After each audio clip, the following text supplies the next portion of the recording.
සාමයේ ප්‍රාර්ථනාමය ආශිර්වාද පූජා පින්කම මෙත් වරුසා ඊයේ රාත්‍රී 7ට ඓතිහාසික ස්වර්ණමාලී මහසෑ රදුන් අභියසදී සංවිධානය කර තිබුණේ බොදුබල සේනා සංවිධානයයි. පසුගිය දින කිහිපය පුරා පැවති ඊශ්‍රායල ඉරාන යුද ගැටුම් හමුවේ පීඩාවට පත් දෙස් විදෙස් ජනතාවට සෙත් පතා මෙන්ම ලෝක සාමය පැතීමේ අරමුණින් සංවිධානය කරනු ලැබූ මෙම පින්කම මෙහෙය වූයේ පූජ්‍ය ගලගොඩත්තේ ඥානසාර හිමියන්. ගල්ෆ් කලාපයේ මැද පෙරදිග රටවල ඊශ්‍රායලයේ වගේ රටවල අපේම මිනිස්සුත් විශාල ප්‍රමාණයක් රැකියාවල් කරමින් මරබිය දැනිලා පැයෙන් පැය විටින් විට බිම් ගෙවල් ඇස්සේ ජීවිත හෙව්වා ජීවිතේ බේරගන්න.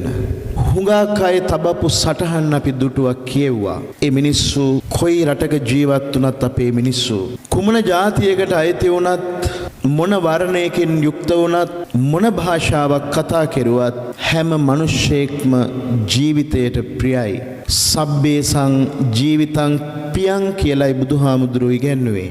හැම මිනිසෙක්ම හැම සත්වයක්ම ජීවත් වෙන්න ආසයි. බලකාමෙන් වියරු වැටුණු මිනිස්සු තමන්ගේ අරමුණ වෙනුවෙන් තමන්ගේ බල පරාක්‍රමය ආරක්ෂා කර ගැනීම වෙනුවෙන් යුද වදිද්දී අතදරුවෝ කිරිදරුවෝ මොනවද දැනගෙනද මරබියෙන් අම්මාවරුන්ගේ ඇකෙහි විලාප නගන හැටි අපි දුටුවා. ලෝකයට සාමය පතා පැවැත් වූ මෙත් වරුසා ආශිර්වාද පූජාවට ටීවී සුප්‍රීම් සැදැහැති මාධ්‍ය දායකත්වය ලබා දුන්නා.